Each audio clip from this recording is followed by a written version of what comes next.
Every town has its ghosts. In Elmsfield, Pennsylvania, one sat silently under the old oak tree at the end of Main Street. 82-year-old William Bill Harris wasn't there for the parade. Not really. For him, Memorial Day wasn't about music or speeches. It was about faces. Names he remembered when no one else did. Faces of young men who never came home. Dressed in his faded Marine Corps dress blues, Bill rolled his worn wheelchair into the shade before anyone arrived.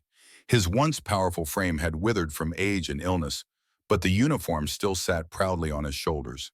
His medals, Silver Star Purple Heart, and ribbons worn thin gleamed softly in the morning sun. Medals no one in Elmsfield even knew he owned, because Bill had never told his story. Not once in 60 years. He had chosen silence, carrying the burden of heroism like a secret. The memories of the Battle of Chosin Reservoir, the brutal Korean snows, and the 17 lives he saved were locked away like the medals in his closet. But that morning fate decided his story wouldn't die with him. As the parade began, Bill watched the world pass him by, the fire trucks, the politicians, the marching band. His heart stayed steady, detached, until he heard the boots. 47 Marines marched in perfect formation, their faces young, their steps precise. Bill watched them through eyes that had once looked just like theirs. He should have been invisible to them. He always was, until Sergeant Maria Santos saw him. Her sharp eyes flicked toward the old man beneath the oak. Something about the way Bill sat there, silent but unbroken, his uniform battered but proudly worn, made her stop. And then she did something no one expected. Eyes right. Salute. 47 Marines turned as one. The parade halted. Silence swallowed Main Street. Bill's breath caught in his throat. He trembled not from weakness, but from something deeper, disbelief. In that moment, William Bill Harris was no longer a forgotten old man. He was a Marine, and every soul in Elmsfield watched in stunned silence as an entire unit saluted the ghost beneath the oak tree. The silence on Main Street felt heavier than gunfire. For a long moment, William Bill Harris could only stare at the 47 Marines standing before him. Their rifles were shouldered, their backs were straight, their faces, young yet solemn, were locked in crisp salutes. And all of it for him. Bill's weathered hands trembled as he raised his right arm, struggling to return their salute. Tears blurred his vision as the memories he had buried for 6 decades surged back without mercy. He saw snow, not the gentle snowfall of Pennsylvania winters, but the merciless, blinding storm of the Chosin Reservoir. He felt the weight of wounded men on his back, the sting of gunfire and frozen air, the screams that never truly left his ears. Sergeant Maria Santos broke formation, first stepping out and kneeling beside him. Her voice cracked as she spoke. "Sir, we don't know your story, but we know a Marine when we see one. Thank you for your service." Bill's voice was little more than a whisper. "Thank you for remembering us old-timers." It should have ended there, a small act of respect, a private moment in the midst of a public parade. But someone else in the crowd had recognized him. Colonel James Matthews, retired, had been standing among the spectators, his grandchildren beside him. The salute had caught his attention. The old man in the wheelchair, even more so. Something about the face, the sharp blue eyes dulled by age yet burning with unspoken stories, felt familiar. And then memory struck. Matthews pushed through the gathering crowd without hesitation, his own heart pounding as he approached the man he'd spent years searching for. "Sir, are you William Harris?" he asked quietly, kneeling down beside the wheelchair. Bill blinked, his mind overwhelmed. "Yes, I'm Bill Harris." Matthews' eyes filled with tears. His voice broke. "Corporal William Harris, 1st Marine Division, Chosin Reservoir." Bill's face shifted from confusion to something far older. Pain. Memory. "I was." Matthews reached for the old Marine's frail hand, gripping it tight. "You carried my father out of that hell." Bill stiffened. Matthews forced himself to continue. "Lieutenant Robert Matthews, Charlie Company. He told us about you for years, said you refused to leave him behind, carried him 2 miles under enemy fire. He said he owed every day of his life to the quiet corporal who never said a word after the war. That was you." The name cut through Bill's soul like a blade. "Bobby." Matthews nodded. "He died 5 years ago, but he never stopped searching for you. He wanted to thank you properly. And today, sir, so do I. By now, the crowd had gathered tighter around the scene. Spectators, Marines, reporters, everyone stood frozen, witnessing something far greater than a parade. A local news reporter, Jennifer Walsh, stepped forward hesitantly with her camera crew, unsure whether to film the unfolding moment. Sergeant Santos made the decision for her. "Roll the camera," she whispered. "People need to see this." Matthews slowly stood, addressing the crowd, now forming a respectful circle around Bill. "This man sitting in this wheelchair," Matthews began, voice trembling yet strong, "is Corporal William Bill Harris of the 1st Marine Division. He served in Korea. He fought at the Chosin Reservoir. And he didn't just fight, he saved 17 Marines. 17! Gas rippled through the onlookers. Several Marines instinctively stood at attention. Matthews continued, "When the Chinese army encircled our forces, Bill carried wounded brothers through snow and bullets, refusing to leave a single man behind. He earned a Silver Star, a Purple Heart, but he never told anyone. He hid it for 60 years. Bill tried to speak, but emotion choked his voice. "I'm not a hero." "Yes, you are," Matthews said firmly, his voice cracking. "You are." The town of Elmsfield, Pennsylvania, population 8,000, stood silent as Matthews recounted the forgotten history of a man who had lived among them as a recluse, invisible in plain sight. Veterans saluted, mothers clutched their children, Marines wiped tears from their cheeks. Even Bill's stubborn walls began to crumble. With Jennifer Walsh's microphone thrust gently toward him, Bill finally spoke, not as the silent old man, but as a Marine. "I didn't save them to get medals," he said softly. "I did it because they were my brothers. I just wanted them to go home." Santos knelt again beside him, tears in her eyes. "And thanks to you, they did." Bill looked around, his heart aching under the weight of decades. "I didn't want people to remember me. I wanted them to remember the ones who didn't make it home." A long silence followed. Then one by one people stepped forward, not for an interview, not for a photograph, but to shake his hand. Veterans from every war, children, strangers, and finally Sergeant Santos spoke on behalf of every Marine present. "We remember them, sir, but today we remember you too." The Marine formation reassembled. At Sergeant Santos's command, they stood at attention one last time. 47 salutes were rendered to Corporal William Harris, the silent hero of Chosin Reservoir. And this time, Bill Harris returned the salute without trembling. For the first time in 60 years, he understood he wasn't forgotten anymore. He was finally home. The morning after the parade, William Bill Harris woke to the sound of knocking on his front door. For decades, his house had been a place of silence, forgotten by neighbors, avoided by children who saw him as just another old man. But today, Elmsfield remembered him. At first, Bill hesitated, unsure whether to answer. He hadn't invited visitors in years. But when he finally cracked open the door, Sergeant Maria Santos stood there in full uniform, holding a stack of handwritten letters from school children. "Permission to visit, sir?" she asked softly. Bill, overwhelmed, nodded.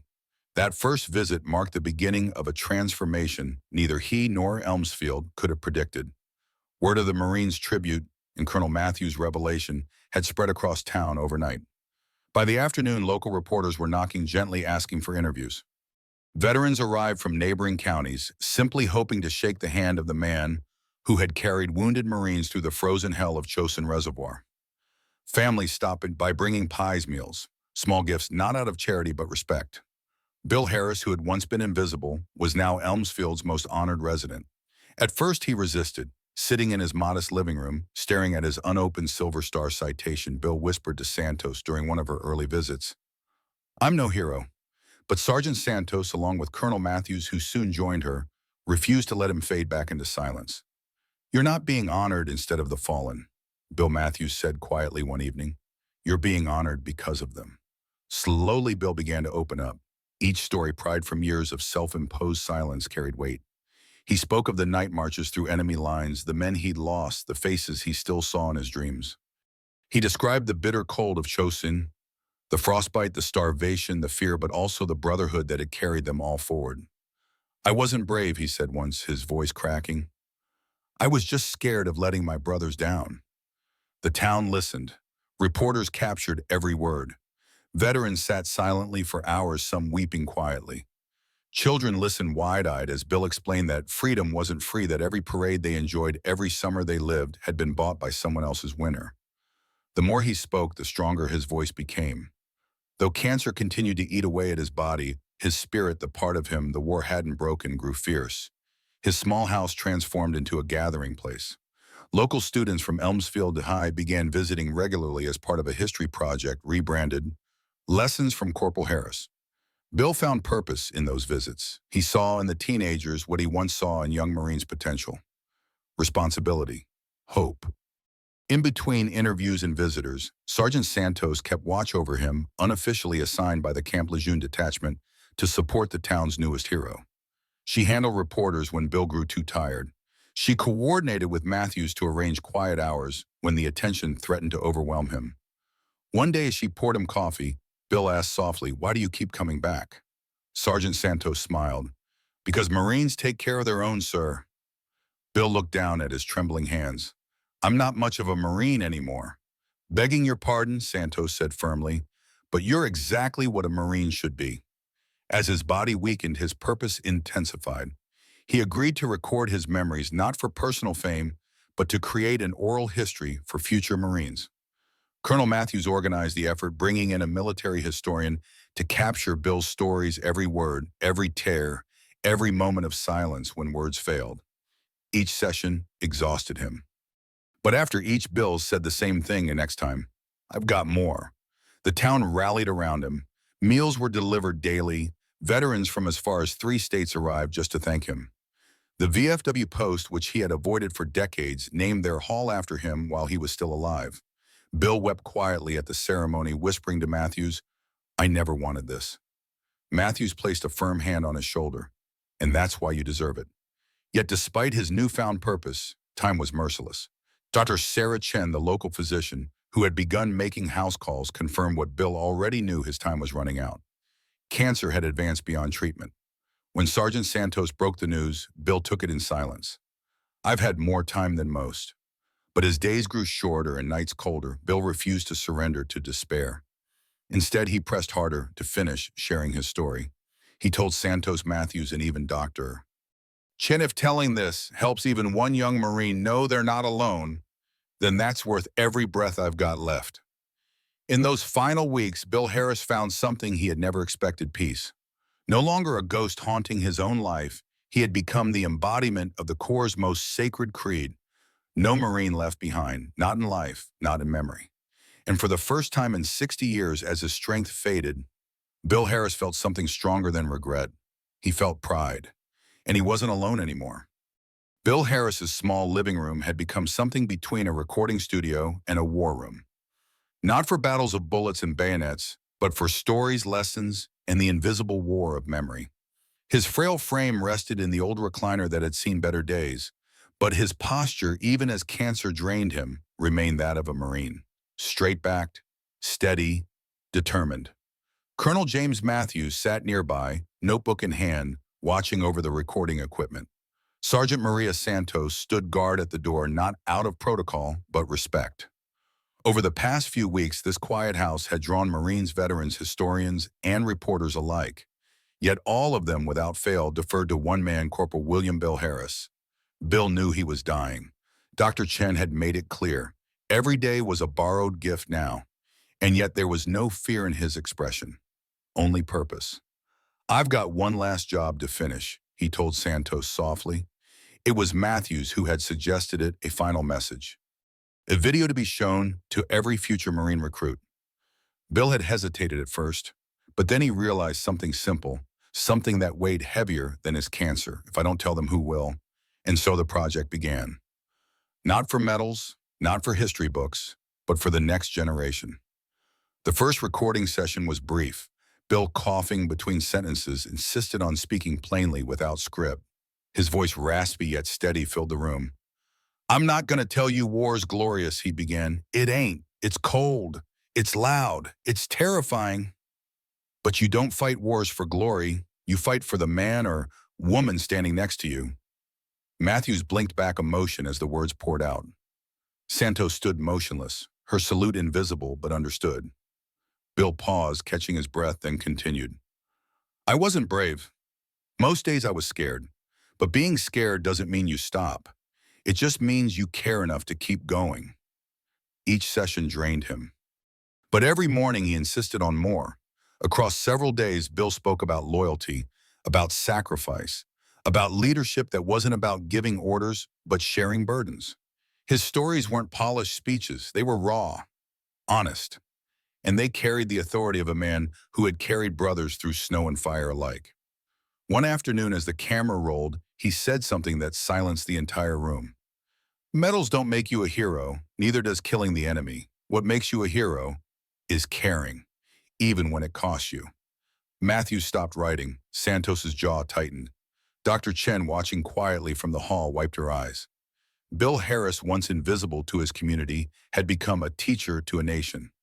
As days passed, more Marines arrived. Veterans, young recruits who had driven hours just to shake his hand or sit quietly during recordings. Bill welcomed them all. His house had been a fortress of silence for decades. Now it pulsed with life. At night, when the sessions ended and visitors left, Bill confided in Matthews. "I never thought my story mattered." Matthews shook his head gently. It never mattered more. But time was running out. Dr. Chen estimated that Bill had less than a week. His body was failing, his voice weakening, yet his mind stayed sharp. He refused to stop the recordings. On what would become the final day of filming, Bill asked for one thing: his dress blues. Santos helped him into the uniform, adjusting medals he'd once hidden in a shoebox. His silver star, his purple heart, his ribbons for campaigns few remembered. When he was ready, he sat before the camera, hands trembling, yet steady enough to salute. The room fell silent. Bill looked directly into the lens. "This message," he said slowly, "is for every Marine who ever doubts if they're good enough. Every recruit who wonders if they belong. Let me tell you, you do." He paused, the weight of decades resting in his voice. Being a Marine isn't about being fearless. It's about being afraid and doing it anyway. Tears glistened in Santos's eyes. Bill's breathing slowed, but he pressed on. It's about loyalty, brotherhood, taking care of each other even when you're scared, especially then. A long silence. Then with effort, he raised his head higher, speaking his last official words to the corps he loved: take care of each other. The camera remained fixed as his hand trembled into a final salute. Then Matthews ended the recording. That night, as storm clouds gathered over Elmsfield, the house stayed quiet. Bill, now too weak to speak, drifted between rest and consciousness. Marines came one by one to sit beside him. Sergeant Santos never left his side. In the early morning hours, Dr. Chen whispered what they all feared: "It's time." Matthew Santos and a half-dozen Marines from Camp Lejeune stood around his bed as Bill's breath slowed. With his last conscious effort, he reached for Matthew's hand. "Did they hear it?" he rasped. Matthews, choking back tears, squeezed his hand. "They heard Bill. They'll never forget." Bill Harris's final breath came as Santos whispered the Marine Corps hymn softly beside him. He passed as he had lived, quietly, with dignity, and among brothers and sisters who finally knew his worth. His final mission was complete, and a nation was listening. After William Bill Harris's passing, his quiet voice reached farther than he'd ever imagined. The video he recorded, simple, unpolished, and honest, was shared across military circles first, then exploded into national attention. Millions viewed his final message, where an old Marine, frail, yet unbroken, told future generations what heroism truly meant. Within weeks, the Marine Corps Commandant issued a formal directive. Bill's video would become required viewing at every boot camp graduation. Recruits standing tall in formation watched the man who once thought himself forgotten remind them of their purpose: take care of each other. At Bill's funeral, the streets of Elmsfield overflowed. Over 3,000 people, Marines, veterans, civilians, lined the procession route. The 47 Marines who once broke formation to honor him led as honorary pallbearers. Colonel James Matthews stood among them, his uniform immaculate, his expression reverent. Sergeant Maria Santos carried the folded flag that draped Bill's casket. The ceremony was broadcast nationwide, a tribute not to medals, but to a life of silent service. But perhaps the truest monument to Bill's legacy stood not in marble, but in action. The Harris Veterans Center opened the following spring, its motto etched in brass above the entrance: take care of each other. It became more than a shelter. It became a home, providing counseling, medical support, and career training to thousands of veterans across the country. Bill's name, once hidden behind a quiet life, now represented the spirit of service itself. Every Memorial Day, the tradition continued. Marines from Camp Lejeune marched once more down Elmsfield's Main Street. And when they reached the old oak tree where Bill had once sat alone in his wheelchair, they stopped. The entire formation rendered a silent salute to the empty space, a gesture not just for Bill, but for every unseen hero who had served in silence. His story taught a generation that real strength isn't about battles won or medals earned. It's about compassion, about loyalty, about choosing to lift others, especially when it's hard. Bill Harris showed the world that the greatest heroes often carry their battles inside, and their victories are measured not in headlines but in lives touched. Let Bill's story remind you, true heroism isn't loud, it's quiet, it's selfless, it's human. If this story moved you, honor Bill Harris today by remembering your own unseen heroes. Share their stories in the comments. And if you believe that real strength comes from lifting others, subscribe to this channel for more real-life inspirations. Because sometimes the quietest lives leave the loudest echoes.